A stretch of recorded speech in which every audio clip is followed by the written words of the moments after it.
নবীজি সাল্লাল্লাহু আলাইহি ওয়াসাল্লাম জানিয়ে দেয়, আলা ইন্না ফিল জান্নাতি গুরাফা ইউরা যাহিরুহা মিন বাতিনিহা ওয়া বাতিনুহা মিন যাহিরিহা আ'আদ্দাহা আল্লাহু লিমান আলালাল কালাম ওয়া আত'ইমাত তা'আম ওয়া তাবা'আস সিয়াম ওয়া সাল্লা বিল লাইলি ওয়ান নাসু নিয়াম। আল্লাহর নবী সাল্লাল্লাহু আলাইহি ওয়াসাল্লাম জানিয়ে দেয়, যে আল্লাহর বান্দা চারটি আমল করিয়া মৃত্যুবরণ করবে, যেই বান্দা চারটি আমল করিয়া দুনিয়া থেকে আসতে পারবে, আল্লাহ তাআলা তার জন্য এমন একটি জান্নাত প্রস্তুত করে রেখেছে, ইউরা যাহিরুহা মিন বাতিনিহা ওয়া বাতিনুহা মিন যাহিরিহা। জান্নাতের ভিতর থেকে বাহিরের সবকিছু দেখা যাবে, আবার বাহির থেকে জান্নাতের ভিতরে সবকিছু দেখা যাবে। অর্থাৎ গ্লাস সিস্টেম।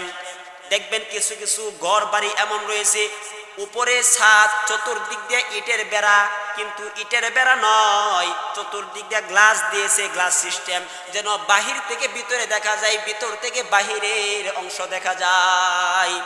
আল্লাহর নবী বলেন, ঠিক তদ্রূপ এমন জান্নাতের মালিক আল্লাহ তাআলা ওই ব্যক্তিকে দিবে, যেই ব্যক্তি চারটি আমল করে মৃত্যুবরণ করবে। চারটি আমল কি? আল্লাহর নবী বলেন, লিমান আলালাল কালাম, যেই ব্যক্তি মানুষদের সঙ্গে, মানুষদের সাথে নরম নরম কথা বলবে। আওয়াজ দিয়া বলেন, কি কথা? নরম নরম মানুষদের সঙ্গে কথা বলবে। কিন্তু আজকে আমরা মানুষদের সাথে নরম নরম কথা বলি না, মানুষদের সঙ্গে আমরা গরম আওয়াজে, গরম নজরে তাকাইয়া গরম আওয়াজে কথা বলে থাকি। মানুষ আমাকে দেখেও ভয় পায়। মানুষদের সঙ্গে নরম ভাবে কথা বলি না, মানুষদের সঙ্গে সুন্দর আচরণে বা কথা বলি না। রাসূল করিম সাল্লাল্লাহু আলাইহি ওয়াসাল্লাম কোন কাফিরদের সঙ্গে যখন কথা বলতেন, নরম আওয়াজে, খুব নরম ভাবে, মিষ্টি ভাবে মানুষদের সঙ্গে কথা বলতো, যেন আমার কথার দ্বারা অমুক ব্যক্তি কষ্ট না পায়। আর আজকে আমার কথায়, আমার চাল চলনে মানুষ কষ্ট পায়, মানুষ আমাকে দেখলে ভয় পায়, এমন অবস্থা।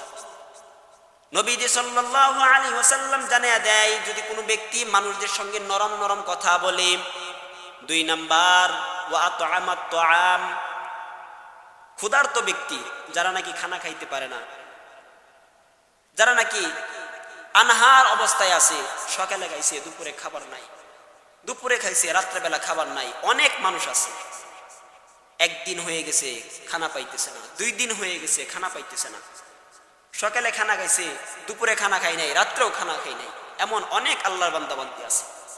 তো নবীজি সাল্লাল্লাহু আলাইহি ওয়াসাল্লাম বলেন যে 2 নাম্বার, তোমরা যদি ক্ষুধার্ত ব্যক্তিকে খানার ব্যবস্থা করে দাও, আল্লাহ আমাদের সকলকে ক্ষুধার্ত ব্যক্তির জন্য খাবারের ব্যবস্থা করা তৌফিক দান করুন। 3 নাম্বার, রাসূল করিম সাল্লাল্লাহু আলাইহি ওয়াসাল্লাম বলতেছেন, ওয়া তাবা'আস সিয়াম, রমজান মাসের রোজা তো বাবা রাখতেই হয়, রমজানের রোজা বাদ দিয়া, অর্থাৎ নফল রোজার যে ব্যক্তি ইহতিমাম করবে, বেশি থেকে বেশি যারা রমজান মাসের রোজা ব্যতীত বেশি থেকে বেশি যারা নফল রোজাত ইহতিমাম করবে, নফল রোজা রাখা এটা রাসূল করিম সাল্লাল্লাহু আলাইহি ওয়াসাল্লামের সুন্নাহ। এই নফল রোজার ইহতিমাম করা বাবা, রোজা রাখার কারণে আল্লাহ তাআলা বান্দার সমস্ত আপদ বিপদ থেকে আল্লাহ রক্ষা করে, সমস্ত মুসিবত থেকে আল্লাহ তাআলা এই নফল রোজার ইহতিমাম করার কারণে আল্লাহ হেফাজত করেন। আল্লাহ তাআলা বান্দা বান্দীদেরকে এই নফল রোজা রাখার কারণে তাদের শরীরের মধ্যে আল্লাহ তাআলা শক্তি দান করেন, পুষ্টি দান করেন। এই হলো 3 নাম্বার। 4 নাম্বার, ওয়া সাল্লা বিল লাইলি ওয়ান নাসু নিয়াম, আল্লাহর নবী বলেন 4 নাম্বার, যেই ব্যক্তি রাত্রিবেলা উইঠা তাহাজ্জুদের নামাজ আদায় করবে, নফল নামাজ যেই ব্যক্তি বেশি বেশি পড়বে। কিন্তু আজকে তো আমরা তাহাজ্জুদের নামাজ পড়ব দূরের কথা, আমরা তাহাজ্জুদের বাহিরেও আমরা নফল নামাজের ইহতিমাম করি না। রাসূল বলতেছেন, যেই ব্যক্তি রাত্রেবেলা উইঠা কোরআন তেলাওয়াত করবে, রাত্রেবেলা উইঠা তাহাজ্জুদের নামাজ পড়বে, যাই নামাজ বিছাইয়া আল্লাহর কাছে কান্নাকাটি করবে, এই 4টি আমল, 1 নাম্বার মানুষদের সাথে নরম নরম কথা বলা, 2 নাম্বার ক্ষুধার্ত ব্যক্তির জন্য খানার ব্যবস্থা করে দেওয়া, 3 নম্বর নফল রোজার ইহতিমাম করা, 4 নম্বর রাত্রেবেলা উইঠা তাহাজ্জুদের নামাজ পড়া, কোরআন তেলাওয়াত করা, কান্নাকাটি করা।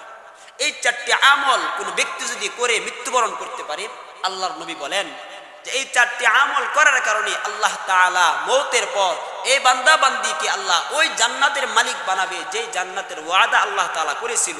অর্থাৎ এমন জান্নাত যে জান্নাতটা বাহির থেকে ভিতরে দেখা যাবে, ভিতর থেকে বাহিরে দেখা যাবে। সুবহানাল্লাহ। আল্লাহ আমাদের সকলকেই এই চারটি আমল করিয়া ওই জান্নাতের মেহমান হিসাবে যেন আমরা জান্নাতে থাকতে পারি, ঢুকতে পারি, আল্লাহ আমাদের সকলকে তৌফিক দান করুক।